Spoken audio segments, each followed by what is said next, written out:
Hey there guys, this is our last video on chapter 8. We're going to finish off learning how to write vectors if we're given, this time we're going to be given the magnitude and we're going to be given the direction angle. Remember, the direction angle is always measured from the x-axis, the same way that we measure the angle around the unit circle.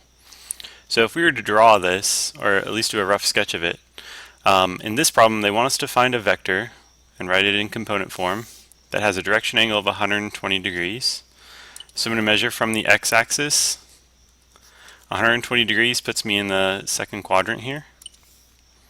And they want the vector to be 10 units long. So I can just kind of estimate where that's going to be. That's going to be approximately here in my second quadrant. I'm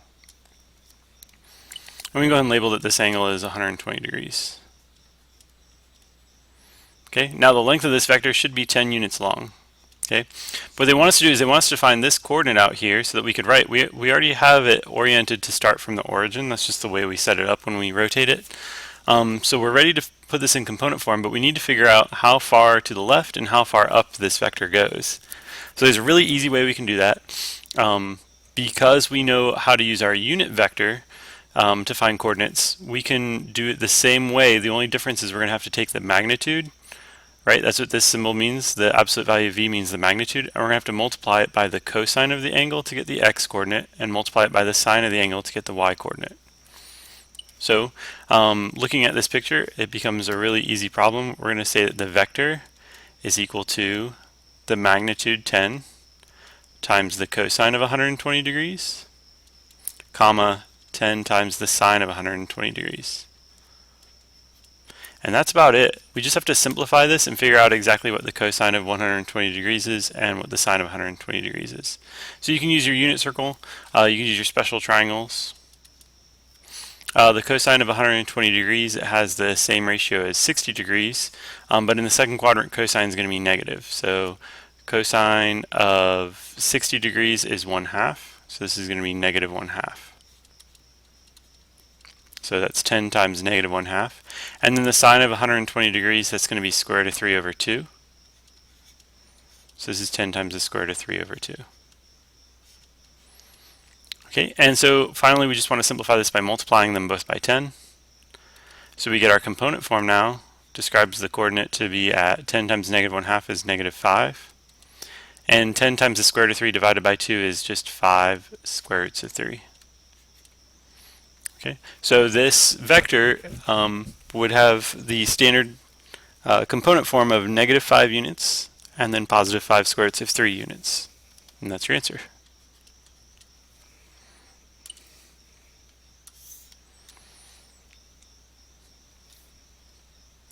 Alright, try these two on your own. Okay, these should be your two solutions.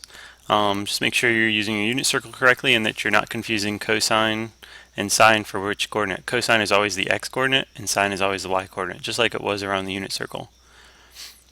These angles given were all on the unit circle. If you're ever given an angle that's not on the unit circle that you can't get an exact value for like we can with these, you can just put it in your calculator and just approximate to the nearest 10th place.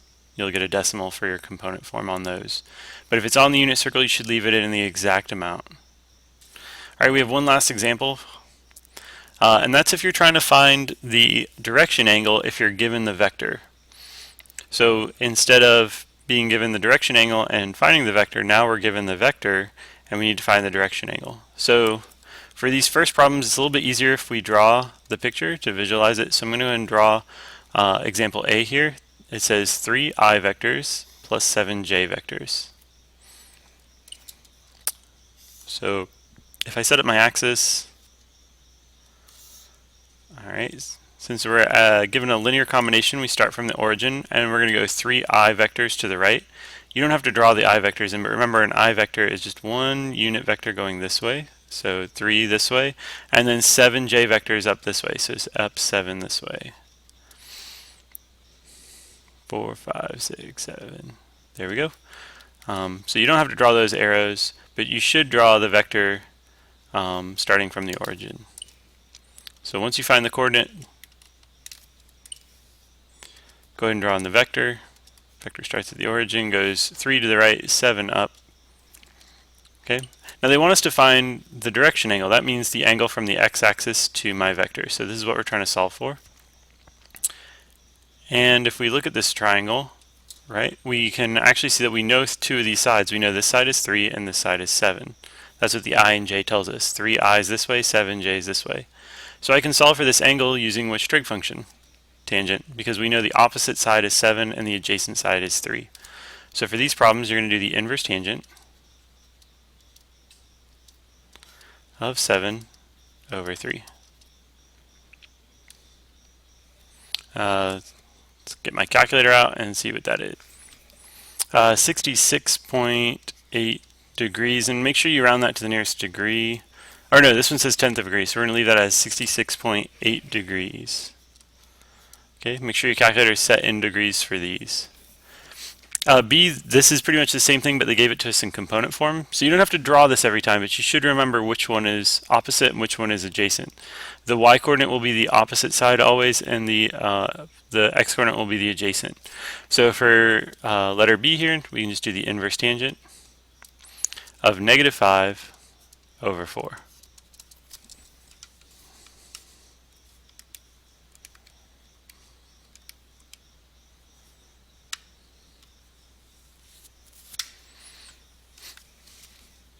Okay, we get -51.3 degrees. Now we have to be careful because we want to make sure that we're in the correct quadrant. This quadrant, right, if we go 4 units to the right and 5 units down, would be in the 4th quadrant. Okay, and -51.3 degrees is indeed in that quadrant, but we want to go ahead and express it as a positive number, so we can just add 360 to it to get the coterminal amount. So -51.3 plus 360 gives us a direction angle of 308.7. That'll be the answer you want to use. So go ahead and put all of your direction angles from between 0 and 360. Okay, try these two on your own. Okay, if you used our formula like before, you should have gotten -18.4 degrees for the first one and 69.4 degrees for the second one.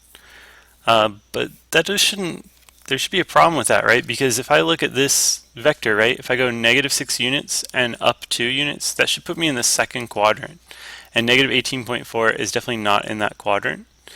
Since I'm not in the correct quadrant, I want to actually add the period of tangent, right? Remember, tangent repeats itself twice over 360 degrees. So there's actually another angle that has this ratio in the second quadrant.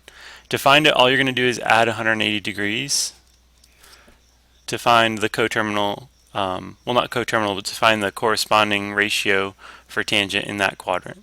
So if you do -18.4 plus 180, you actually should get the angle 161.6 degrees.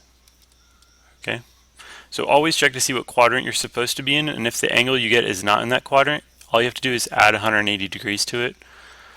Let's look at this one. When you do inverse tangent of -8 over -3, we get 69.4. This is definitely in the third quadrant because both components are negative. So 69.4 is not correct, but if I add 180 degrees to it, now that'll position me correctly in the third quadrant. So 69.4 plus 180 is 249.4. Alright, so just always be mindful of which quadrant you're supposed to be in. Remember, if you need a coterminal, you can add 360 if you have a negative angle. But it's in the right quadrant, and if you're in the wrong quadrant, you want to add 180 degrees to it, and that'll put you in the right one.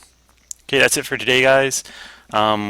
We have finished up vectors for the time being, and we're going to take a quiz on this Friday.